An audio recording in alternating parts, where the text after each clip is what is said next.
क्षणक्षणाची करावा विचार तरावया पार भवसिंधू नाशिवंत देह जाणार सकाळ आयुष्य खातो काळ सावधान संत समागमे धरुनी आवडी करावी तातडी परमार्थी नाशिवंत देह जाणार सकाळ आयुष्य खातो काळ सावधान तुका म्हणी इह लोकीच्या व्यवहारी नका डोळी दुरे भरुणी राहू नाशिवंत देह जाणार सकाळ आयुष्य खातो काळ सावधान विठ्ठल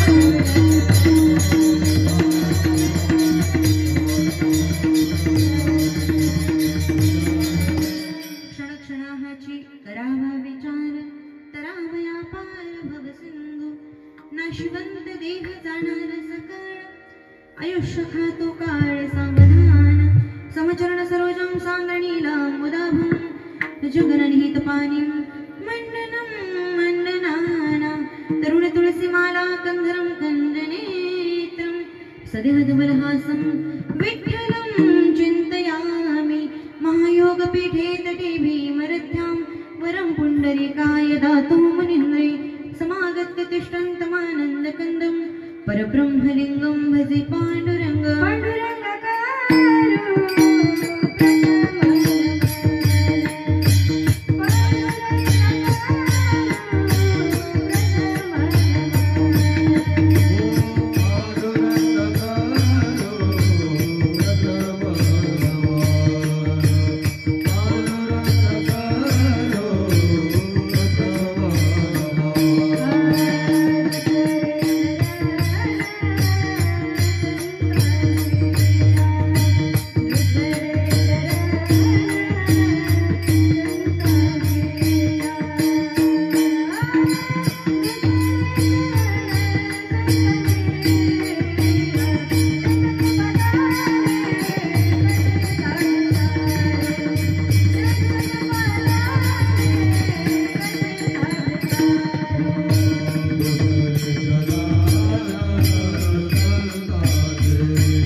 कीर्तन रूपी सेवेकरता निवडलेला अभंग या मृत्यूलोकामध्ये जन्माला आल्यानंतरही मृत्यूलोकाच्या नियमाला अपवाद ठरून ज्यांनी सदैव वैकुंठ गमन केलं गुरुविना होय न ज्ञान या उक्तीपेक्षा पुढे जाऊन सगळ्या जगताचे जगद्गुरु झाले. नवे नवे अखिळ संतांचा विचार केला तर सगळ्या संत मांदियाळीमध्ये सर्वच संतांनी ग्रंथ रचना केल्या, सर्वच संतांनी अभंग लिहिले, सर्वच संतांनी साहित्य तयार केलं. पण सगळ्या संतांच्या साहित्यामध्ये एक विशेषत्व वेगळं म्हणजे आमच्या तुकोबारायांनी लिहिलेला गाथा म्हणजे साक्षात पंचमवेद ठरला. या कलियुगामध्ये समोर स्त्री दिसली की तिच्या सोबत असणारा आपलं नातं विसरून जाणारा पुरुष वर्ग, पण ऐन तारुण्याच्या वयामध्ये एका तरुण स्त्रीनं एकांतामध्ये भेटायला जावं आणि त्या स्त्रीला जाई होतो माते न करी सायास आम्ही विष्णुदास तैसे नवो या उक्तीनं तिला प्रेरित करणारे आणि परमार्थ पथावर चालण्याचा संदेश देणारे असे जगद्गुरु तुकोबाराय यांचा उत्कृष्ट असा 4 चरणाचा अभंग आज या ठिकाणी सेवेकरता निवडला आहे. विठ्ठल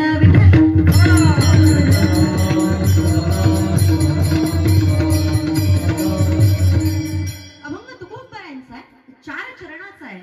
मात्र या अभंगाला स्पर्श करण्यापूर्वी अल्पसा परिहार देणं अत्यावश्यक आहे आणि तो म्हणजे असा वैकुंठवासी हरिभक्त परायण प्रमिला प्रतापधस यांच्या उत्तरात्री निमित्ताने आपण सर्वजण याच ठिकाणी जमलो. उत्तरात्रीचं कीर्तन आहे आणि कीर्तनाला आपण सर्वजण जमलोय.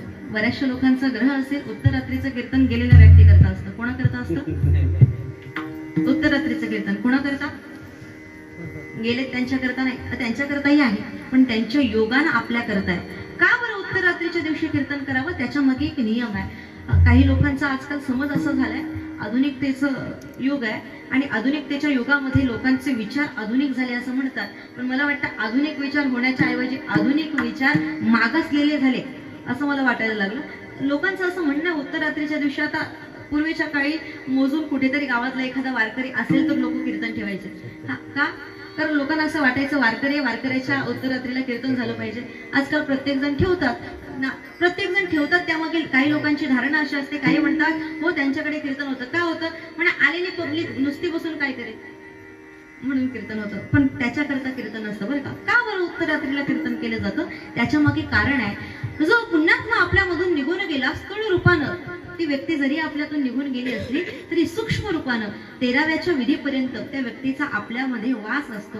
अर्थात जी व्यक्ती आपल्यातून निघून गेली ती शरीराने जरी या ठिकाणी उपस्थित नसली तरी सूक्ष्म रूपानं कुठे ना कुठे त्या व्यक्तीचा या ठिकाणी वास आहे. अंतकाळाच्या समयाला जरी नाही मुखातून नाम आलं, अंतकाळाच्या समयाला देवाचं चिंतन नाही केलं तरी निदान या ठिकाणाहून निघून जाताना का होईना शेवटच्या समयाला भगवत चिंतन ऐकावं, शेवटच्या समयाला भगवत चिंतनामध्ये समवेत वेळ घालवावा आणि भगवत नामचिंतनानं निर्माण होणाऱ्या पुण्याची शिदोरी आपल्या सोबत घेऊन जाता यावी याच्याकरता उत्तरात्रीला कीर्तन केलं जातं. असो कसं आहे, एखाद्या व्यक्ती प्रवासाला निघाल्यानंतर आपण त्याला काही ना काही गोष्ट भेट म्हणून देऊ शकतो. प्रवासाला निघालाय, आता आळंदीच्या वारीला बरेचसे लोक चालले. बरं वारीला जाताना फक्त कपडेच नेतात का? मग काय काय नेलं जातं? तिथे खाण्यापिण्याच्या गोष्टी सुद्धा सोबत नेल्या जातात. आता मला सांगा वारीमध्ये खायला कमी आहे का? वारीमध्ये खायला कमी आहे का? नाही ना. आम्ही खाण्यापिण्याच्या गोष्टी सोबत घेऊन जातो. आम्हाला असं वाटतं आमची शिदोरी आमच्या जवळ असणं गरजेचं आहे. हा सामान्य प्रवास आहे, हा थोडासा प्रवास आहे, अगदी 10-15 दिवसाचा प्रवास आहे. पण आम्हाला जी वारी करायची ही वारी 15 दिवसाची आहे. पण आम्हाला जी वारी करायची आहे ती वारी फार मोठी आहे. इतकी मोठी की तिथे जायला आम्हाला वर्ष लागेल की किती दिवस लागतील मला माहिती नाही. पण तिथे जाण्याचा जो प्रवास आहे ना तो फार अवघड आहे. रस्त्यात खाण्यापिण्याच्या कोणत्याच सुविधा नाही. समृद्धी मार्गासारख्या प्रवास तर हायफाय वाटतो पण रस्त्याला सुविधा काहीच नाही. मग अशा वेळेला सोबत शिदोरी काहीतरी असली पाहिजे ना. मग आपल्या सोबत काय काय येतं बरं शिदोरीच्या रूपानं? या जगामध्ये विचार केला तर आपल्याला काहीच सोबत नेता येत नाही. मग अशा वेळेला आपल्या गेलेल्या व्यक्तीला सोबत शिदोरी म्हणून काहीतरी देता यावं याच्याकरता भगवत नामचिंतनानं निर्माण होणारं पुण्य ते शिदोरीच्या रूपानं दिलं जातं आणि त्या पुण्याच्या आधारे त्या जीवात्म्याला पुढचा प्रवास सुखकर होतो याच्याकरता उत्तरात्रीला कीर्तन केलं जातं. आणि त्या निमित्तानं आयोजित केलेली ही सेवेकरता बरीचशी ज्येष्ठ श्रेष्ठ मंडळी उपस्थित आहे. सुरुवातीला नामोल्लेख करण्यात वेळ घालवत नाही पण अतिशय मधुर स्वरात गाणारे गायनाचार्य, सुस्वर असे वाजवणारे मृदुंगमणी, टाळकरी, विणीकरी, सातकरी आणि समोर बसलेला हा श्रोतावर्ग या सर्वांच्या चरणी नतमस्तक होऊन आजच्या सेवेला प्रारंभ करूया. विठ्ठल विठ्ठल.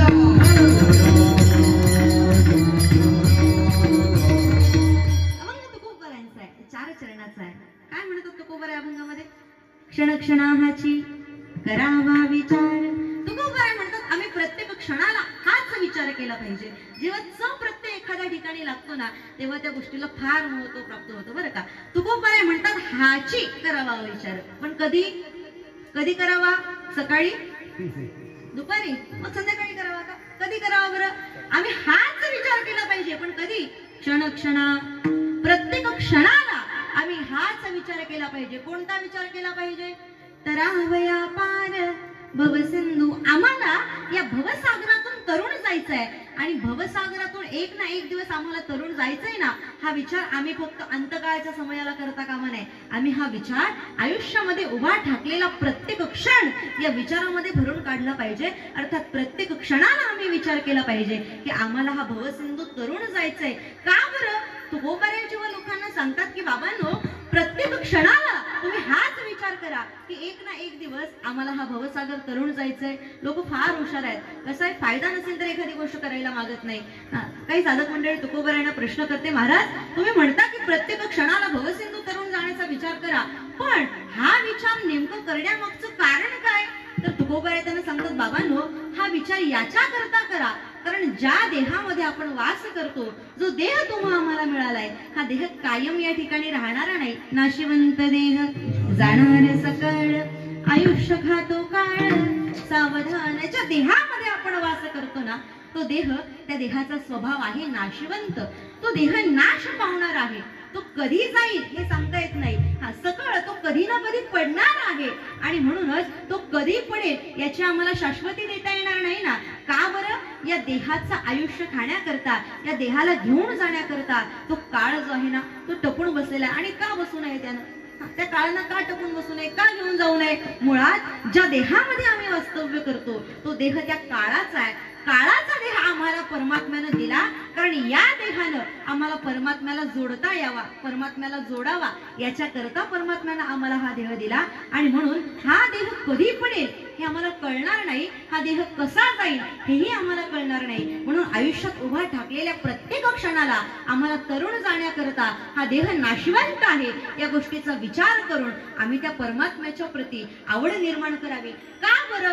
आवड निर्माण करून आम्ही नेमकं काय करावं की जेणेकरून आम्हाला आमचा उद्धार करून घेता येईल, या भवसागरातून तरुण जाता येईल. त्याच्याकरता तुकोबाराय मार्ग सांगतात. तुकोबाराय म्हणतात एक उपाय आहे की ज्या उपायानं तुम्हाला भवसागर तरुण जाता येईल. काय बरं तो उपाय आहे? साधक मंडळी प्रश्न करते. तुकोबाराय त्यांना उत्तर देताना म्हणतात, संत समागमी धरोनी आवडी करावी तातडी परमार्थी. संतांच्या समागमामध्ये जाऊ. जर तुम्हाला भवसागर तरुण जायचंय, देवापर्यंत पोहोचायचंय ना, तुम्ही काय करा? संतांच्या समागमामध्ये आवड धरून करावी तातडी परमार्थी. संतांच्या समागमामध्ये जाऊन परमार्थ करायचा, एकट्यानं नाही. प्रपंच एकट्यानं केला तरी चालेल पण परमार्थ एकट्यानं करता येत नाही. एखादी स्त्री गेली तर एकटा पुरुष सगळ्या मुलांना सांभाळून प्रपंच करू शकतो. एखादा पुरुष गेला तर एकटी स्त्री सगळं काही सांभाळून प्रपंच करू शकते. पण परमार्थ जो आहे ना तो परमार्थ एकट्यानं करण्याची गोष्ट नाही. परमार्थ करताना आम्हाला संतांच्या संगतीत जाऊन परमार्थ करायचा आहे. अर्थात प्रत्येक वेळी संगतीतच परमार्थ करायचा असं नाही, कधी कधी एकांतवासही गरजेचा असतो. पण आम्हाला परमार्थाला जेव्हा सुरुवात करायची आहे ना, तुम्ही काय करा? तुम्ही संतांच्या संगतीत जा आणि संतांच्या संगतीमध्ये गेल्यानंतर आवड धरून करावी तातडी परमार्थी. आम्हाला आवड धरून परमार्थाची तातडी करायची, परमार्थात तातडी करायची नाही. कळतं का? आतमध्ये शांत राहा म्हणजे माझा आवाज तुमच्यापर्यंत पोहोचेल. आम्हाला जर खऱ्या अर्थानं भवसागर करून जायचं असेल ना तर आम्हाला संतांच्या समागमामध्ये जाऊन मग परमार्थाची तातडी करायची. पण परमार्थात आल्यानंतर तातडी करायची नाही. माझं म्हणणं लक्षात येतं का? आम्हाला परमार्थाची तातडी करायची पण परमार्थात तातडी करायची नाही. याचं कारण असं, याचा अर्थ असा आहे की आम्हाला परमार्थामध्ये लवकर पदार्पण करण्याची तातडी करणं गरजेचं आहे. पण एकदा तिथे आलं ना की मग एकच तास शिल्लक राहिले, अर्धा तासात हरिपाठ करा, अर्धा तासात प्रवचन करू, हे तिथे गरजेचं नाही ना. परमार्थात उतरण्याकरता तातडी करा पण परमार्थात आल्यानंतर तातडी तातडी करू नका. परमार्थात आल्यानंतर जितका वेळ आम्हाला भगवत चिंतनात घालवता येईल ना तितका वेळ आम्ही त्यामध्ये घालवला पाहिजे. आणि म्हणून या ठिकाणी आल्यानंतर त्या संतांच्या समागमामध्ये जावं, आवडीनं त्या परमार्थाची तातडी करावी, अर्थात परमार्थात पदार्पण करण्याची तातडी करावी. आणि म्हणूनच हे सगळं करत असताना तुम्ही म्हणाल हे सोपं आहे, आम्ही सहज संतांच्या संगतीत जाऊ, सहज परमार्थ करू. पण बाबांनो, हे सोपं नाही. या इहलोकामध्ये जो अंधकार पसरलेला आहे, या इहलोकामध्ये जे अज्ञान पसरलेलं आहे ना, ते अज्ञान, तो अंधकार तुम्हाला सहज तिथपर्यंत पोहोचू देणार नाही. आणि म्हणून जर इथपर्यंत पोचायचं असेल तर तुम्ही काय करा, या इहलोकामध्ये जो अंधकार आहे, तो अज्ञान जो आहे, तो तुमच्या डोळ्यामध्ये त्या अज्ञानाचा, त्या अंधकाराचा धूर घुसू देऊ नका. तर तुम्ही त्या अंधकारापासून दूर राहा आणि संतांच्या समागमामध्ये जाऊन परमार्थ करा. असं थोडक्यात तुकोबाराय आजच्या अभंगात म्हणतात. विठ्ठल विठ्ठल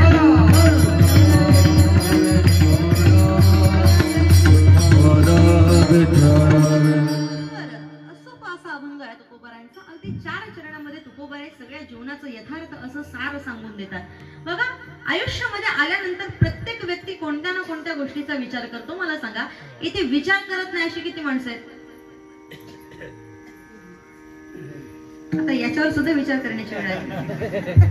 विचार करत नाही असा व्यक्ती जगामध्ये शोधून सापडणार नाही. पण विचार आम्ही म्हणतो, हा विचार म्हणजे नेमका आहे तरी काय हो? बघा, सहज बुद्धीतून जो स्फुरतो ना त्याला विचार म्हणत नाही.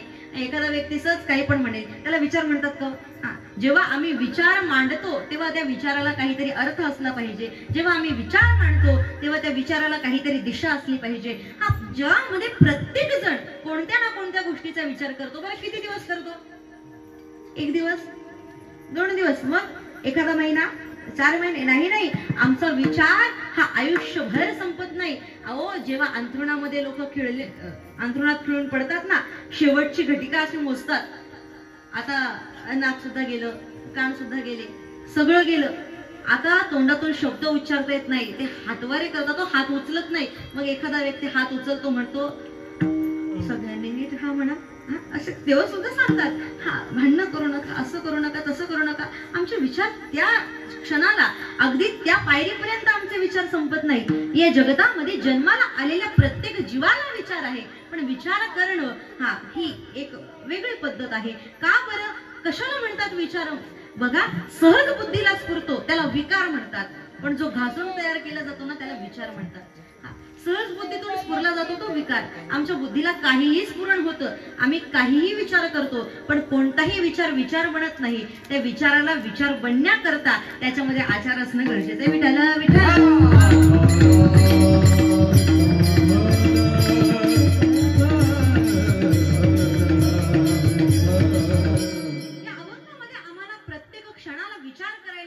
पण कोणता विचार करायला सांगितला? काही लोक विचार करतात, अतिशय सुंदर विचार करतात. पूर्वीच्या काळी जुने कीर्तनकार एक दृष्टांत सांगायचे. एक व्यक्ती रोज सकाळी उठायचा, अशी पूर्वीची घरं अशी उंच पायरीची असायची, घराला 5-6 पायऱ्या असायच्या, आणि उंच पायरी असलेलं, ओसरी असलेलं ते घर, तो माणूस त्या पायरीवर बसायचा आणि रोज त्याच्या घरासमोरून काही लोक गुरं घेऊन जात होती. ती गुरं घेऊन जाणाऱ्या लोकांमध्ये एकाची म्हैस होती. ती म्हैस अशी गोल शिंगांची होती, गोल शिंगांची, बरं माहितीये, ती म्हैस गोल शिंगांची होती. तो व्यक्ती ज्या वेळी तो गुरं घेऊन जायचा, गाई म्हैशी घेऊन जायचा, तो रोज निरीक्षण करायचा, रोज विचार करायचा. काय विचार करायचा? त्या म्हैशीची शिंग अशी गोल आहेत, तर एखाद्या माणसाचं डोकं या शिंगांच्या मध्ये जाऊन अडकलं तर काय होईल? तो रोज विचार करायचा, रोज विचार करत होता. विचार करता करता त्यानं विचार केला, म्हणजे आपण विचार करून थकलो, आता कृती करायला हरकत नाही. त्यानं विचार केला, म्हणजे दुसरा कोणीतरी कृती करणार, त्याच्यापेक्षा हा अनुभव आपण स्वतः घेऊ. कोणीतरी दुसरा व्यक्ती अनुभव घेईल आणि मग तो येऊन आपल्याला सांगेल, त्याच्यापेक्षा आपण अनुभव घेतलेलं काय वाईट? लोक म्हणतात ना, दुसऱ्यांना अनुभव घ्यायचा आणि आम्हाला सांगायचं, त्याच्यापेक्षा आम्हीच अनुभव घेऊ ना, काय वाईट आहे? त्यानं विचार केला, म्हणे आता आपण ही कृती करून पाहिजे. दुसऱ्या दिवशी सकाळी तो व्यक्ती त्या म्हैशीला घेऊन जात होता. यानं पायरीवरून खाली उडी मारली आणि जाणाऱ्या त्या म्हैशीच्या शिंगांमध्ये डायरेक्ट जाऊन डोकं घातलं. आता ज्या वेळी यानं डोकं घातलं, तिनं काय केलं? अलगद तिच्या दोन्ही पुढच्या पायाने ते डोकं काढून टाकलं. बरोबर का? काय केलं? ज्या क्षणाला त्या माणसानं डोकं त्या म्हैशीच्या दोन्ही शिंगांच्या मध्ये घातलेलं आहे ना, तिनं जी धाव ठोकली, ती धाव एका झाडालाच जाऊन धडकली. काहीतरी लोक त्या ठिकाणी जमा झाले, त्यांनी त्या माणसाला बाहेर काढलं आणि मग त्यानं काही वेळानंतर थोडासा मोकळा श्वास घेतला. लोकांनी विचारलं इथे कशा करता आला होता? म्हणे बरेच दिवस विचार करत होतो, आज कृती करण्याकरता आलो होतो. मला सांगा, विचार प्रत्येक जण करतोय, पण या विचाराला अर्थ नाही. आपल्याला विचार करायचा आहे, पण विचार करत असताना नेमकं कोणता विचार करायचा आहे? महाराज त्याचं उत्तर एका अभंगामध्ये देतात. सारा सारा विचार करा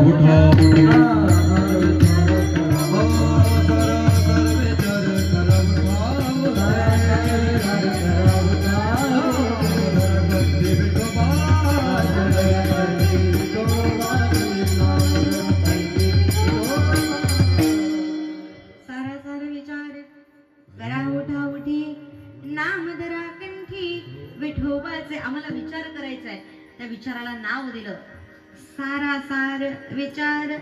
आम्हाला सार काय आणि असार काय याचा विचार करायचा आहे. आता मला सांगा, सार म्हणजे काय? काय कशाला म्हणतात सार? आता लोक दिंडीला चालली, सावरण्यापर्यंत आपल्याकडे डाळ भात मिळेल, वरण भात मिळेल आणि तिथून पुढे गेलं की मग सार भात मिळेल. त्याला सार म्हणत नाही बरं का. सार आपल्याकडे काय म्हणतात त्याला? जाऊ द्या, प्रत्येकाला माहिती. इथून घाटाचा भाग लागला की मग तिथून जेवणावर भाताच्या सोबत तो सार दिला जातो. त्या साराचा विचार करायचा नाही. त्या साराचा विचार करण्याकरता आम्हाला आयुष्य नाही. आम्हाला साराचा विचार करायचा. सार काय आणि असार काय हे आम्हाला कळलं पाहिजे. मग काय सार आहे आणि काय असार आहे हे आम्हाला जोपर्यंत कळत नाही तोपर्यंत आम्हाला ही भवनदी तरुण जाता येत नाही. या जगतामध्ये सार काय आणि असार काय याच्याकरता आमच्या ज्ञानोबरायांनी अतिशय सोपं एक प्रमाण देऊन ठेवलंय. नित्याच्या आमच्या हरिपाठाच्या मालिकेमध्ये ते प्रमाण आहे. अगदी पहिल्याच मालिकेमध्ये ज्ञानोबराय म्हणतात काय सार आहे आणि काय असार आहे याचं उत्तर ज्ञानोबराय देतात. त्रिगुण असार निर्गुण हे सार, त्रिगुण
हरिपाठ.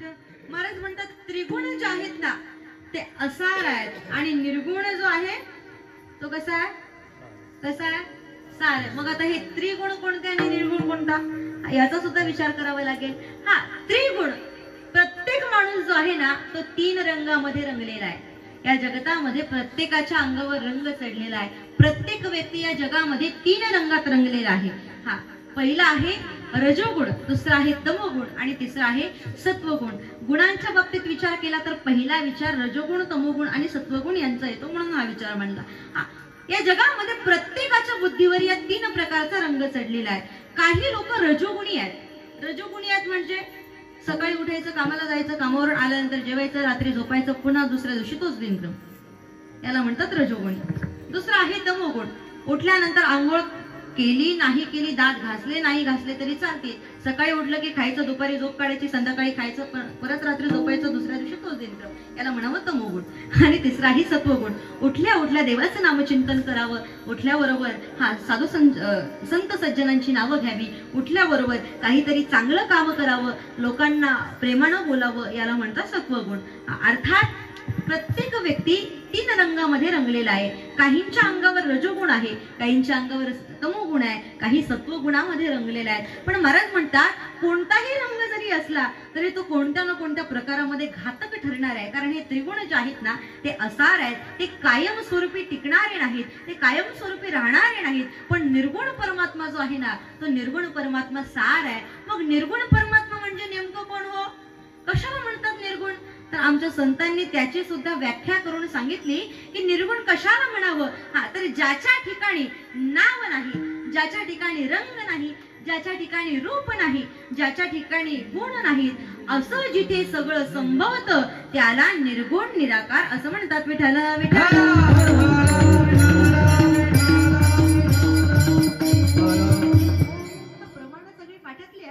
फक्त द्यायला जरा अवघड जातात.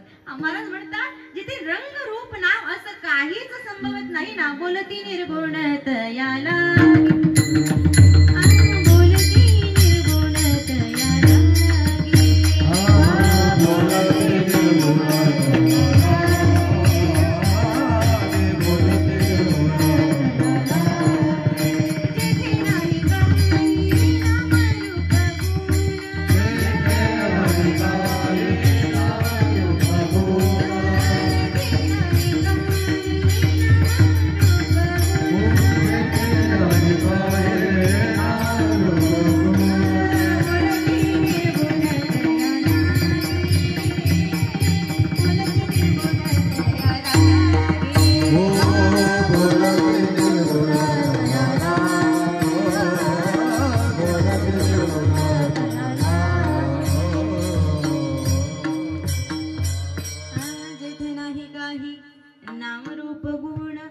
बोलती निर्गुण तयाला, जिथे नाव नाही, जिथे रूप नाही, जिथे गुण नाही, जिथे रंग नाही, त्याला काय म्हणतात?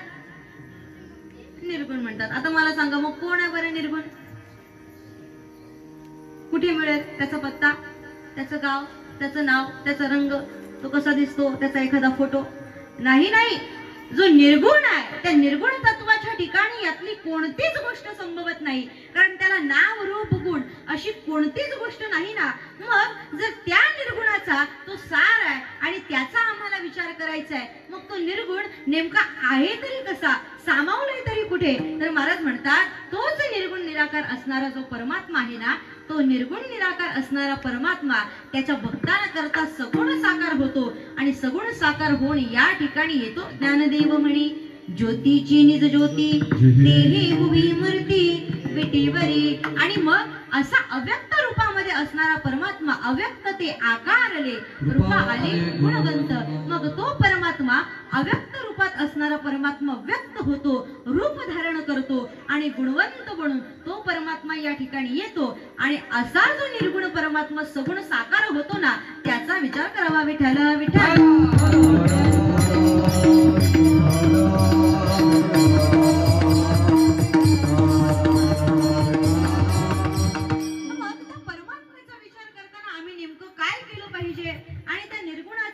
अर्थात साराचा विचार करायचा आहे. मग त्या साराचा विचार केल्यानंतर नेमकं काय होणार आहे? महाराज म्हणतात जर तुम्ही त्याचं चिंतन केलं, त्या परमात्म्याला आळवलं, तुम्ही त्याला शरण गेलात तर काय होईल माहितीये? भगवंतानं स्वतः सांगून ठेवले, तमेव शरणं गच्छ सर्वभावेन भारतः तत्प्रसादात् पराशांती फलं प्राप्यसे शाश्वतम. महाराज म्हणतात जर तुम्ही त्या परमात्म्याला शरण गेलात, परमात्म्यानं तसं वचन दिलेलं आहे, जर त्या परमात्म्याला आम्ही शरण गेलो ना, कसं शरण गेलं पाहिजे?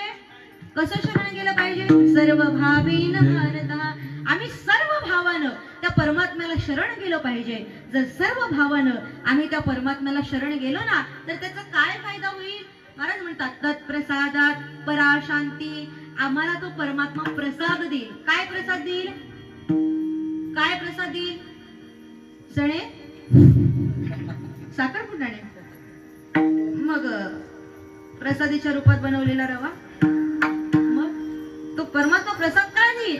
महाराज म्हणतात तत्प्रसादात पराशांती. तो परमात्मा आम्हाला परम अशी शांती प्रदान करेल. मला सांगा किती लोकांच्या जीवनात शांती आहे? पत्नीचं नाव असेल तर बोलू नका. किती लोकांच्या जीवनात शांती आहे? का? या जगामध्ये शांती आहे. एखादा व्यक्ती शांत जरी असला तरी तो शांती त्याच्याजवळ नसते बरं का. तो बाहेरून कदाचित शांत दिसतो, पण बाहेरून शांत दिसणाऱ्यांच्याच मनात बरेचसे गोंधळ चालू असतात.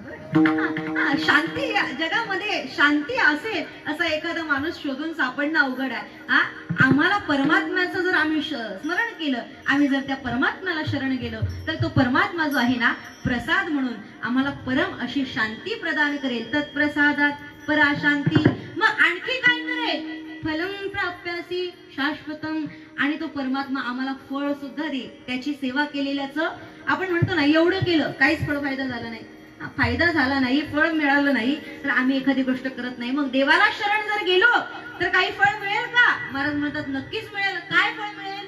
फलम प्राप्यासी शाश्वतम. शाश्वत जी गोष्ट आहे ना ती तुम्हाला फळ स्वरूपात मिळेल. काय शाश्वत आहे सांगा बरं या जगामध्ये? शाश्वत काय आहे? घर बांधलं 100 वर्ष टिकेल, गाडी घेतली 20 वर्ष टिकेल, प्रॉपर्टी कमावली तुमची पिढी आहे तोपर्यंतच टिकेल. एखादा कोरोना आला ना की सगळी प्रॉपर्टी एका झटक्यात सुद्धा जाईल. या जगामध्ये शाश्वत काय आहे? महाराज म्हणतात जर परमात्म्याची सेवा केली तो परमात्मा तुम्हाला शाश्वत असणारं फळ प्राप्त करून देईल. मग जे फळ कधीही संपणार नाही, जे फळ कधीही नाश पावणार नाही, असं अविनाशी असणारं फळ, अविनाशी असणारी गोष्ट तो परमात्मा तुम्हाला प्राप्त करून देईल. अर्थात त्याची सेवा केली, त्या परमात्म्याला शरण गेलं की निश्चितपणानं तो परमात्मा आम्हाला या गोष्टी बहाल करेल, आणि मग त्यानं या गोष्टी बहाल कराव्या याच्याकरता सार असणाऱ्या त्या परमात्म्याचा आम्ही विचार केला पाहिजे. मग त्या परमात्म्याचा विचार करायचा म्हणजे नेमकं काय करायचं? त्या परमात्म्याच्या बाबतीत सार नेमकं आहे तरी काय? आमच्या संतांनी सांगितलं सार सार सार विठोबा नाम तुझे सार. त्या परमात्म्याचं नाव जे आहे ना, त्या परमात्म्याचं नाव हे सार आहे, आणि सारभूत असणारं त्या परमात्म्याचं नाव घेतलं की निश्चितपणानं आम्हाला तो परमात्मा हे फळ प्राप्त करून देतो. विठ्ठला विठ्ठल.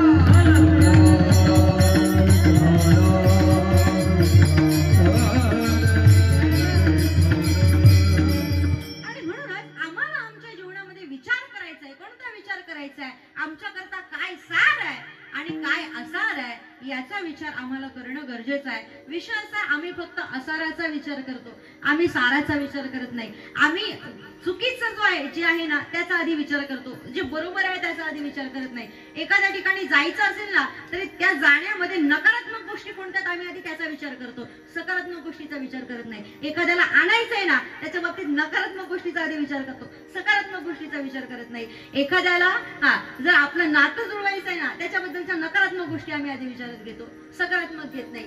आणि एखाद्या व्यक्तीला तो कसा आहे हे ठरवायचं जरी असेल ना तर आधी त्याच्या नकारात्मक गोष्टी पाहिल्या जातात, सकारात्मक कोणी पाहत नाही.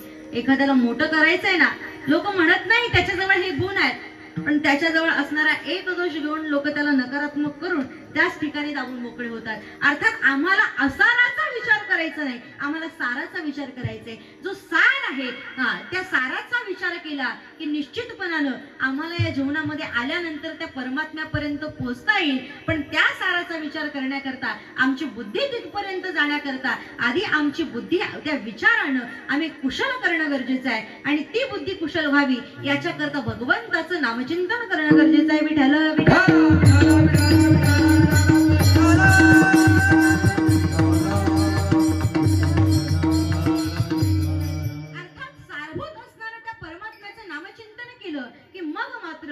परमात्मा आम्हाला निश्चितपणे त्याच्यापर्यंत नेऊन पोहोचवेल. अन्यथा या भवसागरातून त्या परमात्म्याशिवाय सोडवणारा अन्यथा दुसरा कोणीच नाही बरं का. तुम्ही म्हणाल आमच्या मागे बरीच मोठी मोठी माणसं आहेत, ते आम्हाला तिथपर्यंत नेऊन पोहोचवतील. या जगामध्ये तिथपर्यंत नेऊन पोहोचवणारा कोणीच नाही. एकदा काळानं घाळा घातला ना की स्वतःला तिथपर्यंत जाता येत नाही, ते आपल्याला काय पोहोचवणार. या जगतामध्ये सत्ता आहे त्या काळाची, आणि तो काळ आम्हाला तिथपर्यंत पोहोचू देत नाही. या भवसागरातून तरुण जाणं दिसायला सोपं वाटतं, पण असायला सोपं नाही. भवसागर तरुण जाणं हे दिसायला सोपं आहे, पण असायला नाही. आमचे संत सांगतात, संसार सिंधू हा दुस्तर, नुलंघवे उलंदिता पार, बहुत वहाविले दूर, नलगीची तीर पैलथडी. हा संसार सिंधू इतका दुस्तर आहे की अनेकांनी याच्यामध्ये उड्या मारल्या आणि प्रयत्न केला की आम्ही तरुण जाऊ. बरेचसे लोक म्हणतात ना त्याला नाही जाता आलं, पण आम्ही अहो बुडाला तयाचा मुळ ना मार्ग, अहो त्यांचं नावही राहिलं नाही. त्या कृष्ण मंदिरामध्ये म्हणे आजही श्रीकृष्ण परमात्मा येतो, वृंदावनामध्ये आजही श्रीकृष्ण परमात्मा येतो. आजही अगदी व्यवस्थित टाकलेलं अंतरुण कुठेतरी असं विस्कळीत झालेलं असतं. आजही भगवंताला दिलेला भोग ग्रहण केलेला असतो. बऱ्याचशा लोकांनी प्रयत्न केला, म्हणे देव येतो खरं आहे की कुठे जाऊन पाहावं. आजपर्यंत त्यांचा पत्ता लागला नाही. संसार सिंधू तसाच आहे, इतकं दुस्तर आहे ना. तिथे जाण्याचा अनेकांनी प्रयत्न केला, यातून तरुण जाण्याचा अनेकांनी प्रयत्न केला, पण या संसार सिंधूतून तरुण जाणं हे सहजासहजी शक्य होत नाही. हा, पण या संसार सिंधूतून जर तरुण जायचं असेल तर एक उपाय आहे. एक उपाय तो असा आहे की तुम्ही त्या भगवंताचं नामचिंतन करा. जर तुम्ही भगवंताचं नामचिंतन केलं ना तर तुम्ही निश्चितपणे तरुण जाल, यात शंका नाही. लोक म्हणतात महाराज, हा आजपर्यंत कोणी तरुण गेलाय का? लोक प्रश्न करतात, आजपर्यंत कोणी तरुण गेलाय का? तुकोबाराय त्यांना उत्तर देतात, कोणी तरुण गेलाय का असं विचारू नका. नामे तरला नाही कोण ऐसा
नौका तयार केली.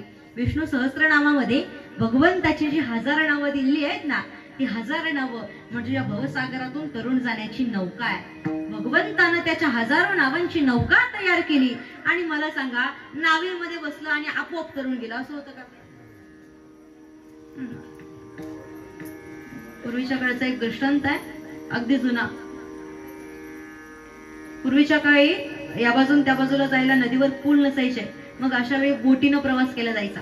हा, बोटीची व्यवस्था असायची, बोटीनं प्रवास केला जायचा.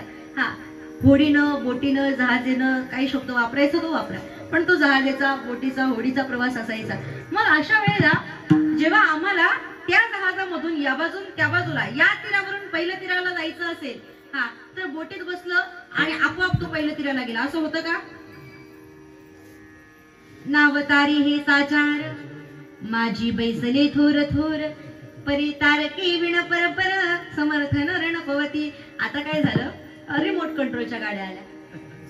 आता रिमोट कंट्रोलच्या गाड्या आल्या, आता नुसतं जाऊन त्या गाडीमध्ये बसलं तरी ती गाडी डायरेक्शनली आपल्याला त्या ठिकाणापर्यंत जाऊन पोहोचवते. आपण मागे पुढे असणाऱ्या गाड्या कंट्रोल करण्याकरता तिथे रिमोट कंट्रोल हँडल करणारा कोणीतरी असावा लागतो ना.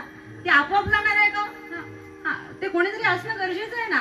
आम्हाला तिथपर्यंत पोचायचंय, पण तिथपर्यंत नावेत बसल्यानंतर नावाड्याची गरज आहे, गाडीत बसल्यानंतर वाहन चालकाची गरज आहे, वाहनामध्ये वाहन चालकाची गरज आहे, पण नावेमध्ये बसल्यानंतर त्या बाजूला जाण्याकरता आम्हाला नावाड्याची गरज आहे ना. आमच्या परमात्म्यानं त्याच्या 1000 नावांची नौका तयार केली आणि त्या नौकेमध्ये आमचा परमात्मा स्वतः नावाडी झाला. ज्ञानोबाराय म्हणतात, नामाची सहस्रवरी नावाही अवधारी सजोनिया संसारी तारू झालो. आमचा परमात्मा त्या नौकेवर तारू झाला आणि मग त्या परमात्म्यानं त्या आपल्या भक्तांना या बाजून त्या बाजूला नेताना किती दक्षता घेतली माहितीये. पंढरपूरला जेव्हा त्या इस्कॉन मंदिरामध्ये जाण्याकरता, राधा राणीला भेटण्याकरता आम्ही वारकरी जेव्हा तिकडे जातो ना, तेव्हा त्या बोटीतून प्रवास करावा लागतो. पण ते बोटवाले काय करतात माहितीये का, ते आपल्याला गुडघावर पाण्यात आधी चालत आणायला लावतात.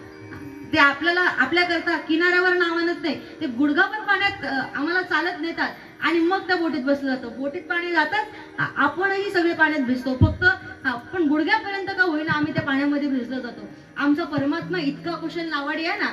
आमचा परमात्मा जेव्हा आम्हाला संसार सागरातून तारून नेतो ना, तेव्हा आमचा परमात्मा आमच्या पायाला सुद्धा त्या भवसागराचा स्पर्श होणार नाही एवढी काळजी घेतो.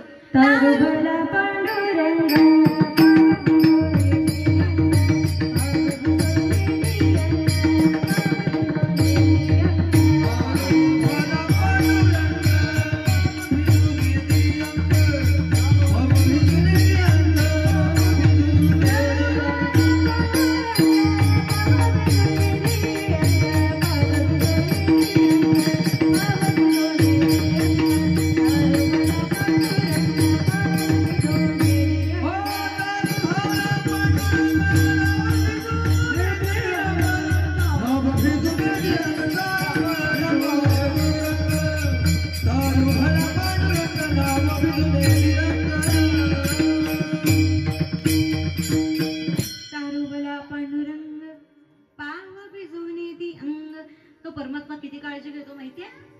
अंगाला पाण्याचा स्पर्श होत नाही, नवल नाही. पाव भिजून दी तो पाय सुद्धा भिजून देत नाही. अहो त्या परमात्म्यात एवढी ताकद आहे ना. आपली भक्ती करणारा, आपलं नामचिंतन करणारा जर असेल ना, तर त्यांच्या पायाची धूळ सुद्धा तो परमात्मा आपल्या मस्तकाला लावतो. चरणी चेरज बंदी शुळ पाणी, नाचती कीर्तनी त्यांच्या मागे. आमचा परमात्मा त्या भक्तांच्या चरणाची पायधुळी लावतो. अजून पुढचं सांगू, आमचा परमात्मा त्या भक्तांना डोक्यावर घेऊन मिरवतो. जा बघा आमच्या पांडुरंगाचा मुकुट रत्न जडित आहे, हिऱ्यानं भरलेला आहे. कोण आहे आमच्या पांडुरंगाच्या मस्तकावर? कोण आहे?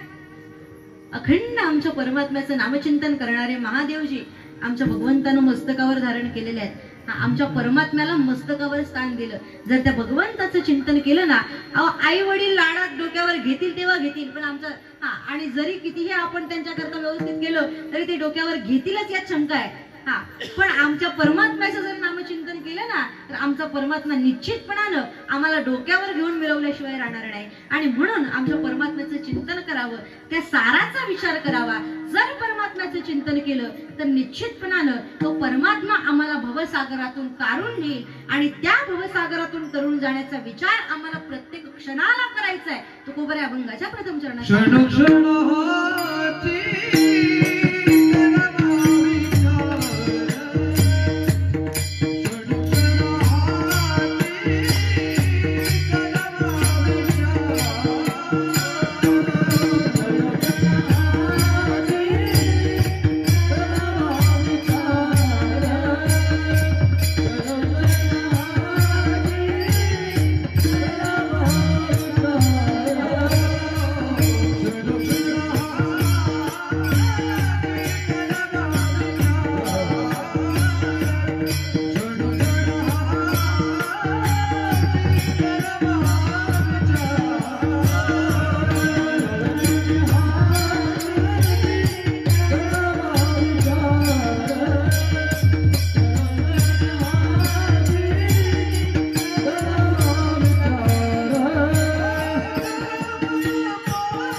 करावया पार भवसिंधू. उत्तर मिळालं म्हणे तुम्ही भगवंताचं नामचिंतन करा म्हणजे भवसागर तरुण जाल. आता भगवंताचं नामचिंतन करणाऱ्यांमध्ये दोन प्रकार आहेत. पहिला प्रकार आहे आवडीनं आपला म्हणून नामचिंतन करणारे, आणि दुसरा प्रकारे वैरानं वैरी म्हणून नामचिंतन करणारे. देव सगळ्यांचा उद्धार करतो, सगळ्यांचा उद्धार करतो, हा मान्य आहे. तो भक्ताला पायाजवळ ठेवतो, दुर्जनाचा संहार करतो. भक्ता राखे पायापाशी दुर्जनाशी संहारी. पण असं असलं तरी तो देव सगळ्यांचा उद्धार करतो. पण त्या देवाच्या उद्धार करण्यामध्ये, या भवसागरातून तारून नेण्यामध्ये फरक आहे. काय फरक आहे? भगवंतानं गीतेमध्ये तसं सांगून ठेवलंय.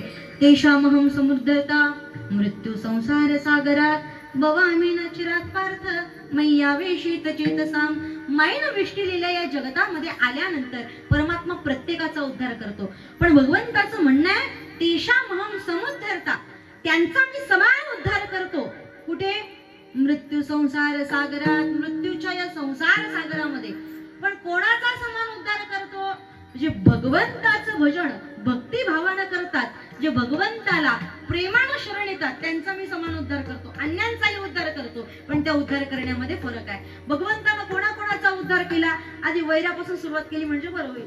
आमच्या परमात्म्यानं वैरांचाही उद्धार केला. काय केला वैरांचा उद्धार? आता मला सांगा, तुम्ही आम्ही जे आयुष्यभर धडपड करतो, हा परमार्थातली बरं का, प्रपंचातली नाही सांगत, परमार्थातली जी धडपड आहे, 2-2, 4-4 वाजेपर्यंत फिरायचं, हा पाठी पाठी फिरायचं, नको नको त्यावेळी जायचं, नको नको तिथे जायचं, पाऊस असला तरी जायचं, नसला तरी जायचं, परिस्थिती कशी असली तरी आम्ही फिरतो. आता वारीला जाताना वरचं ऊन पाहत नाही, खाली झोपायला अंतरुण कसं आहे ते पाहत नाही, जागा कोणती आहे ते पाहत नाही, दिलेलं अन्न किती स्वच्छ आहे की अस्वच्छ आहे हे पाहत नाही. एवढी धडपड कशा करता? कशा करता? आम्हाला प्रत्येकाला वाटतं की आम्हाला जर परमार्थ केला तर तो परमात्मा आम्हाला मुक्ती देईल, तो परमात्मा आम्हाला मोक्ष देईल, हे आम्हाला प्रत्येकाला वाटतं की नाही, म्हणून आम्ही परमार्थ करतो. पण हा मोक्ष आमचा परमात्मा की ज्या मोक्षाकरता आपण धडपड करतो ना, तो सनकादिकांच्या योग्यतेचा असणारा मोक्ष आमच्या परमात्म्यानं पुतणेला दिला. पुतणेला कोण होती? पुतना कोण होती? पुतना जी भगवंताला मारण्याकरता स्तनामध्ये विष भरून आली, त्या पुतणेला आमच्या परमात्म्यानं मोक्ष दिला. ज्ञानोबाई म्हणतात, तू असंकाधिकांची निमाणी सायुज्य सौर शोधितला पुतणे, जे विषाचे निस्तन पाणी मारू आली. जी पुतणा भगवंताला मारण्याकरता आली, त्या पुतणेला आपल्या आईला दिला नाही तो मोक्ष त्या पुतणेला दिला. हो, एवढा अधिकार संपन्न, अधिकार संपन्न व्यक्तीलाही सहज मिळत नाही. इतका अवघड असणारा मोक्ष आमच्या परमात्म्यानं पुतणेला दिला. पण कसा दिला? कसा दिला? आधी तिला मारलं, आधी त्या पुतणेला मारलं, तिच्या दुधाबरोबर तिचे प्राण खेचून घेतले, त्या पुतणेला मारलं, तिचा दुष्टपणा काढून घेतला आणि मग मोक्ष दिला. परमात्म्यानं उद्धार केला पण मारून केला. चला पुढे. मला सांगा, एखादी सभा चालू आहे, कीर्तन म्हणत नाही, सभा म्हणते बरं का, गावाची एखादी मीटिंग भरले, सगळी गावातली सगळी मंडळी त्या मीटिंग मध्ये आहेत, सगळी मंडळी मीटिंग मध्ये आहेत, प्रतिष्ठित व्यक्ती आहात, आणि अशा वेळेला एखादा बेवडा उठला, अशा वेळेला एखादा असा व्यक्ती उठला ज्याला गावातलं कुत्रही विचारत नाही, तो उठला आणि त्या व्यक्तीने त्या सभेमध्ये तुम्हाला 2 शिव्या दिल्या. जास्त नाही, किती दिल्या? फक्त 2 शिव्या दिल्या. चालू सभेमध्ये सगळ्या गावाच्या समोर त्या माणसानं तुम्हाला शिव्या दिल्या. तुम्ही काय कराल? आताच्या कीर्तनानंतर शाळा श्रीफळ देऊन जर तुम्हाला शिव्या दिला काय करा? काय आपली प्रतिक्रिया असणार आहे? अहो, एखाद्या व्यक्तीनं की ज्याचा काहीच अधिकार नाही, आणि आपलाही फार अधिकार नाही, आम्ही फक्त मोठे म्हणतो पण तेवढा काही मोठा अधिकार नाही, पण तरी जर त्या व्यक्तीने आम्हाला 2 शिव्या दिल्या ना, आम्ही व्याजासकट परत करतो, पण नुसत्या शिव्यांवर भागवत नाही. मग जे जवळ असेल ते उठतं, सगळ्या गोष्टी उचलल्या जातात. बरं, सामान्य असणारे आपण, पण आपल्याला जर समोरच्या व्यक्तीने अपशब्द वापरले तर आम्ही सहन करत नाही. राजसूय यज्ञ सुरू आहे. राजसूय यज्ञाच्या त्या मांदियाळीमध्ये या देशोदेशीचे राजे महाराजे त्या ठिकाणी उपस्थित आहेत. इतकंच नाही, स्वर्गातले देव आहेत, अप्सरा आहेत, गंधर्व आहेत. इतकंच नाही, या विश्वातले प्रत्येक अधिकारी व्यक्ती त्या सभेमध्ये उपस्थित आहेत राजसूय यज्ञामध्ये. आणि त्या राजसूय यज्ञाच्या सभेमध्ये त्या शिशुपालानं आमच्या भगवंताला 100 घाणेरड्या शिव्या दिल्या. किती? शिशुपालाचा वध भगवंताच्या हातून होणार हे निश्चित होतं, पण मातेनं फार सेवा केली, म्हणे माझ्या बाळाला काहीतरी अभयदान द्या. भगवंतानं सांगितलं 100 अपराध माफ करेल, त्याच्यावर एकही अपराध माफ करणार नाही. आपली लोक म्हणतात ना, 100 अपराध झाले आणि 101 वा झाला की विंच चावतो. ते कदाचित तिकडून आणलं असेल, असं काही नाही बरं का. कधी कधी एखाद्या वेळेस विंच चावला की पुन्हा 4 दिवसातही चावतो. मग 100 अपराध 4 दिवसात झाले का? आणि एखाद्याचे आयुष्य जातं, अगदी मृत्यूच्या शय्येवर पडतो तरी चावत नाही, मग त्यानं काही एकही अपराध केला नाही का? असं काही नाही बरं का. तो वरदान फक्त शिशुपाळा करता होता. त्या शिशुपाळाच्या आईनं सांगितलं म्हणून देवानं वरदान दिला, म्हणजे 100 अपराध माफ करेल. 100 अपराध झाले की मी याचा वध करणार. मग याचा वध करणार हे ठीक आहे. त्या शिशुपालानं भर सभेमध्ये आमच्या परमात्म्याला 100 घाणेरड्या शिव्या दिल्या, आणि 100 घाणेरड्या शिव्या देऊनही आमच्या परमात्म्यानं काय केलं? काय केलं? आगा राजश्री यागाची सभासती देखता त्रिभुवनाची मांदी, कैसा शतदा दुर्वादी निस्ते जिलासी, ऐसिया अपराधी या शिशुपाळा आपण पेठाव देऊनी गोपाळा आणि उत्तान चरणाची या बाळा काय ध्रुवपदी चाड. आमच्या परमात्म्यानं ध्रुवाला जसं अढळपद दिलं ना तसं त्या शिशुपालाला दिलं. काय केलं? आमच्या परमात्म्यानं त्या शिशुपालाचं मुंडकं उडवलं आणि स्वतःमध्ये समाविष्ट केलं. अहो, देवाच्या मांडीवर जरी आम्हाला डोकं ठेवायला मिळालं ना तरी आमचे नशीब फार आहे. आणखी पुढे सांगू, मांडीवर जाऊ द्या, देवाला समोर पाहता क्षणी आम्हाला मरण आलं ना तरी आमचे नशीब आम्ही फार मोठे समजतो. आणखी सोपं करू, देवाचा एखादा फोटो समोर दिसला ना, आम्ही त्या फोटोला पाहून जरी देव सोडला ना तरी लोक म्हणतात फार भाग्यवान आहे. देवाची प्रतिमा समोर असताना देव गेला. त्या शिशुपालाचं मुंडकं उडून परमात्म्यानं स्वतःमध्ये समाविष्ट केलं. 100 घालण्याशिवाय देऊ नये, उद्धार केला. पण कसा केला माहितीये? वध करून मग उद्धार केला. आमचा परमात्मा त्यांचाही उद्धार करतो, पण कसा करतो? त्यांना शिक्षा करून उद्धार करतो. पण जे भगवंताची सेवा करतात ना, त्या भगवंताची सेवा करणाऱ्यांचा उद्धार आमचा परमात्मा असा करत नाही. मग कसा करतो? प्रयाण काळी देवी विमान पाठविले, कळीच्या काळा माझी अद्भुत वर्तविले, मानव देह घेऊन निज धामा गेले, निळा म्हणे सकळ संता तो शविले. असा करतो. आणखी कसा करतो? देव निवृत्ती आणि धरिले दोन्ही कर, जातो ज्ञानेश्वर वैसावया. आमच्या तुकोबरायांना घेण्याकरता परमात्मा विमान घेऊन आला. आमच्या तुकोबरायांना सदैव वैकुंठाला नेलं. आमच्या ज्ञानोबरायांकरता काय केलं? एका बाजूला गुरु माऊली आहेत आणि एका बाजूला विश्वाचा मालक आहे. दोघांनी हाताला धरलं आणि स्व इच्छेनं ज्ञानोबरायांनी समाधी घेण्याचं ठरवलं होतं. त्या समाधी स्थळी बसवण्याकरता आमचा परमात्मा ज्ञानोबरायांच्या हाताला धरून गेला. भगवंताचं चिंतन करणारे जे आहेत ना त्यांचा उद्धार करताना परमात्मा या प्रक्रियेनं करतो आणि भगवंताच्या वैरभावानं चिंतन करणाऱ्यांचाही उद्धार करतो. पण उद्धाराची प्रक्रिया मात्र वध करून उद्धार केला जातो अशा प्रकारची असते. अर्थात आम्हाला भवसागर तरुण जायचं आहे, त्या परमात्म्यानं आमचा उद्धार करावा अशी आमची इच्छा आहे ना. मग प्रत्येक क्षणाला विचार करा, प्रत्येक क्षणाला त्या सारभूत गोष्टीचा विचार करा. मग निश्चितपणानं तो परमात्मा आम्हाला या भवसागरातून तारून नेईल. लोक म्हणतात महाराज एवढी सगळी खटाटोप कशा करता करायची? भवसागरातून तारून न्यायचंय, हे सगळं एवढी खटाटोप कशा करता करायची? त्याचं उत्तर अभंगाच्या दुसऱ्या चरणात.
प्रत्येक क्षणाला विचार करा, कारण देह जो आहे ना तो नाशवंत आहे आणि तो कधी जाईल हे सांगता येत नाही. तुम्ही म्हणाल देह नाशवंत आहे म्हणजे अहो जन्माला आल्यानंतर काही वर्ष तर जगू ना, पण किती वर्ष जगाल माहिती नाही. का माहिती नाही?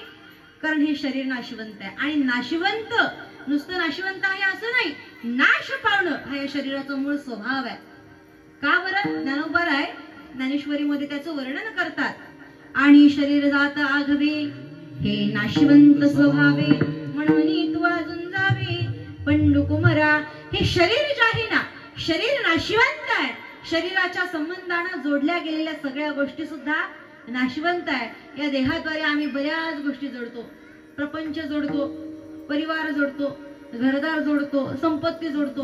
पण देह जसा नाशिवंत आहे तशी देहाने जोडलेली प्रत्येक गोष्ट सुद्धा नाशिवंत आहे. आणि म्हणून देह कधी जाईल हे आम्हाला सांगता येणार नाही, कारण देह एक ना एक दिवस जाणार आहे आणि या देहाला तो काळ घेऊन जाणार आहे.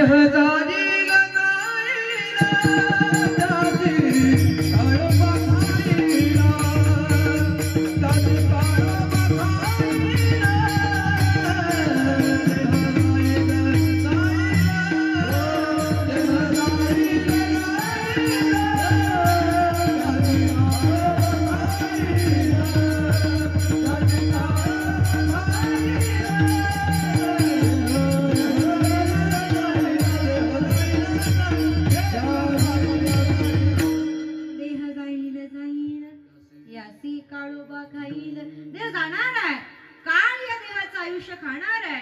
कारण या देहाचं आयुष्य कसं आहे?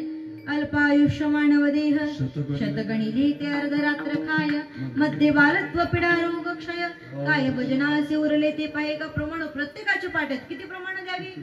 आयुष्य जात आहे पहा, काळ जपत असे महा, सहिताचा घोर वहा, ध्यानी रहा श्रीहरीच्या. आणखी नरदेह दुर्लभ जाणा, शतवर्षाची गणना, त्यामध्ये दुःख यातना, तुम्ही आठवा मधुसूदना. अहो किती प्रमाण द्यावी? प्रमाण प्रत्येकाला पाठ आहेत, पण ही प्रमाण ज्याच्या करता आहेत ते विसरलो ना. प्रमाण प्रत्येकाला पाठ आहेत. प्रत्येकाचे पाठ आहेत. हा, लोक म्हणतात संसार दुःख मूळ, त्यांना फक्त म्हणा मग चला ना वारीला. तेव्हा ते प्रमाण नाही आठवतो. बरं, वारीला जाऊन आम्ही ते प्रमाण म्हणतो आणि प्रमाण म्हणता म्हणता घरी फोन लावतो. मग मला सांगा आता काय म्हणावं? हे सगळं आम्हाला कळतं, फक्त वळत नाही. हा देह जाणार आहे हा मला माहिती आहे, मग एवढी खटाटोप कशा करता हो? देह जाणार आहे ना, एक ना एक दिवस काळ या देहाचं आयुष्य संपवणार आहे, घेऊन जाणार आहे. मग जर तो आपला नाही, मग त्याच्यामध्ये असताना एवढी खटाटोप करावीच का? आम्ही बऱ्याच काही खटाटोपी करतो. म्हटलं ना कीर्तनाल सर आलो असतो, पण उद्या मला जरा अर्जंट जायचं ना, यायला जमणार नाही, आज झोपलो पाहिजे. तेव्हा अरे झोपलं नाही तर एका दिवसात काहीच फरक पडणार नाही ना. जायला हरकत नाही. झोपे करता 2 तासाचं कीर्तन किती शहाणपणाचं लक्षण आहे सांगा बरं. लोक म्हणतात आलो असतो, पण जागरण झाले म्हणे. आताच काकडा झाला ना, आताच काकडा झाला, आताच समाप्ती झाली, महिनाभराचं जागरण झालंय, नाहीतर कीर्तनाला मी अहो पण महिनाभर जागरण केलेल्याचा मग उपयोग काय झाला? जर आम्ही त्याच्याकरता जर आम्ही कीर्तनाला नाही म्हटलो, मग मला सांगा महिनाभराच्या काकड्यातून काय शिकलो? आम्हाला या गोष्टी फक्त म्हणायच्या नाहीत, या गोष्टी आम्हाला आचरणात आणायचं आहे. परमार्थ ही अशी गोष्ट आहे जी फक्त उच्चारण्याकरता दिलेली नाही. परमार्थ हा उच्चारातून आचाराकडे नेणारी गोष्ट आहे. परमार्थ करताना फक्त उच्चार महत्वाचा नाही. तुम्ही दिवसभर रामकृष्णारी रामकृष्णारी रामकृष्णारी म्हणता आणि मनातून दुसऱ्यांना नुसते शिवे देत बसता, त्याला परमार्थ म्हणत नाही हो. तुम्ही मुखामध्ये जरी शिवे आली तरी चालेल, पण अंतःकरणात भगवंताचं नाव आलं पाहिजे. आमच्या तुकोबारायांना देव नंतर भेटला. तुकोबारायांना नंतर भेटला, आधी तुकोबारायांच्या पत्नीला भेटला. कोणाला? आवळीला. तिला जिजाबाई नाव आहे, तिला आवळी नाव आहे, बरीच नावं आहेत. त्या आवळीला आधी देव भेटला आणि तुकोबारायांना नंतर भेटला. त्या आवळी तुकोबारायांनी इतकं नामचिंतन करत होती का? तुकोबाराय भंडारा डोंगरावर साधना करण्याकरता जायचे. ती साधना करण्याकरता भंडारा डोंगरावर जात होती, दिवसभर नामचिंतन करत होती. मग कसलं नामचिंतन करायची हो? ती म्हणायची या काळ्या विठ्यानं माझ्या देवा या काळ्या विठ्यानं माझ्या नवऱ्याला म्हणे त्याचं वेड लावले. कोणी लावलंय? आता तिचे शब्द काय आहेत जे आपल्याला परत उच्चारायला सुद्धा भीती वाटते हो. पण काळा विठा म्हणणारी ती जिजाबाई जेव्हा आमच्या तुकोबारायांना भंडारा डोंगरावर साधने करता गेलेली आहे आणि आमच्या तुकोबारायांकरता ती भाकरी घेऊन चाललेली आहे. तुकोबाराई सांगून जात नाही आज इथे चाललो बरं का, उद्या तिथे जाणार आहे असं सांगून जात नाही. ती रस्त्यानं त्या रस्त्याला कान लावत जाते. रस्त्यानं जर भगवंताच्या नामचिंतनाचा ध्वनी आला ना, समजावं तुकोबरा या रस्त्यानं गेले, कान लावत लावत तिथे चाललेली होती. आणि अचानक रस्त्यानं चालता चालता आमच्या आवळीच्या त्या जिजाबाईच्या पायामध्ये काटा जावा आणि तो काटा आमच्या पांडुरंगानं काढावा. तुकोबरायनं नंतर भेटले, आधी तिला भेटले का, अहो बाहेरून जरी त्याला शिव्या देते ना तरी अंतकरणात त्याच्याबद्दलचा कळवळ आहे, अंतकरणात त्याच्याबद्दल प्रेम आहे. आमचा परमात्मा बाहेरून तुम्ही कसे आहात याच्याकडे पाहत नाही. देव भावाचा भुकेला हाची दुष्काळ तयारा.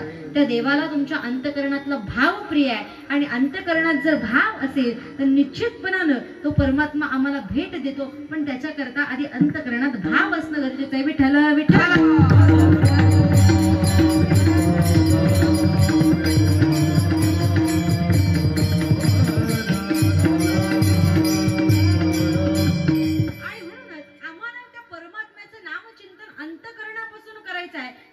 कधी जाईल याचा आम्हाला भरोसा नाही. आणि मग जर भरोसा नाही ना, या देहाचं आयुष्य घेऊन जाण्याकरता तो काळ टपून बसलेला आहे ना, मग या देहामध्ये आल्यानंतर आम्हाला त्या परमात्म्याला जोडायचं आहे. मग त्या परमात्म्याला जोडण्याकरता आम्ही काय केलं पाहिजे, काय केलं पाहिजे त्या परमात्म्याला जोडण्याकरता?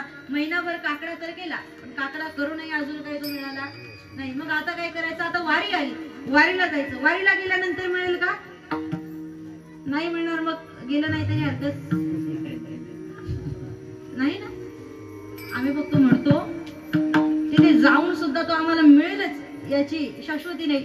तिथे गेल्यानंतर जर आम्ही त्याचं चिंतन केलं तर मात्र तो निश्चित मिळेल. तो मिळावा असं वाटतंय ना, तर अंतकरणापासून आम्ही त्याचं चिंतन केलं पाहिजे. बाबांनो, कधी देव पडेल सांगता येत नाही. एक जण चहा प्यायला बसला, चहा पिता पिता ठसका आला आणि त्याच ठिकाणी जीव सोडला. असं होतं ना, चहा पिता पिता ठसका आला, लिखित आहे. ते कधी होईल सांगता येत नाही. बरेचसे लोक चर्चा करतात एखाद्या व्यक्तीच्या जाण्यानंतर. बरेचसे लोक चर्चा करतात, म्हणे काल आम्ही भेटलो होतो, याच वेळेला काल आम्ही भेटलो होतो, अगदी ठणठणीत होता, आता काय झालं? अहो वेळ संपली, बाकी काहीच झालं नाही. वेळ संपली की जावं लागतं. तुम्ही म्हणाल जाणं येणं आमच्या हातात आहे. या जगामध्ये जाणंही आपल्या हातात नाही आणि येणंही आपल्या हातात नाही. तुम्ही ठरवलं ना, तुम्ही म्हणाल येणं आपल्या हातात आहे, नाही नाही, तेही आपल्या हातात नाही, जाणंही हातात नाही.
शरीर परमात्म्याच्या सत्तेने चालतं.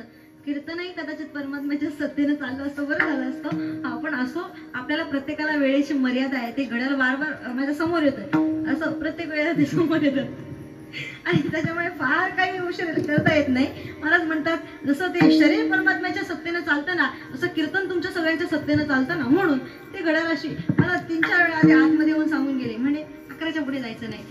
अभंग कोणता घेऊ? म्हणे हा घ्या. म्हणून हा अभंग घेतला. बरं का, असं काही नाही की मी ठरवून आले. त्यांनी सांगितलं 11च्या पुढे जाऊ नको, म्हटलं ठीक आहे. मग अभंग कोणता घेऊ तो सांगा. त्यांनी तो अभंग सांगितला. कसं आहे, दुसऱ्याने सांगितलेला अभंग घेतला म्हणजे आपल्याला वेळेचं भान ठेवता येतं.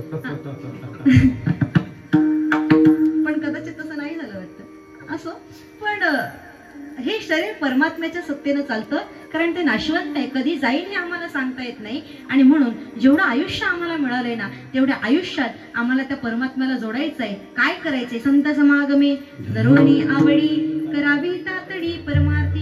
परमार्थामध्ये उतरण्याची तातडी करा, परमार्थात आल्यानंतर तातडी करू नका. मंदिरात जाण्याकरता घाई करावी, पण मंदिरात गेल्यानंतर चला चला उरका उरका निघा निघा यात घाई करण्यात अर्थ नाही. म्हणून परमार्थ सवडीनं केला पाहिजे.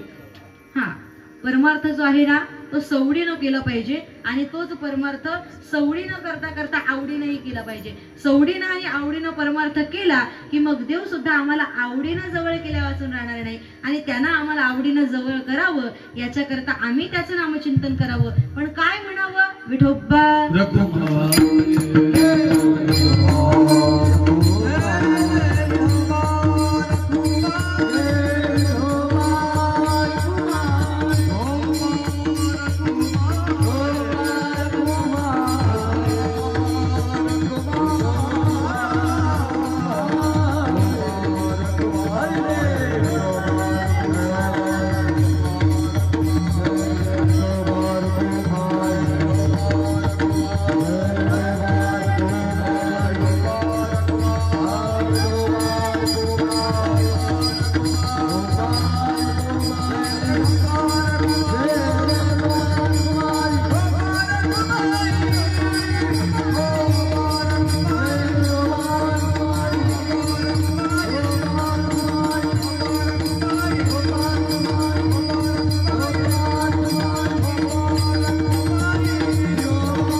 एवढंच आहे ना, फक्त संतांच्या समागमामध्ये जायचं आणि परमार्थ करायचं म्हणजे आम्हाला देव एवढं सोपं आहे का?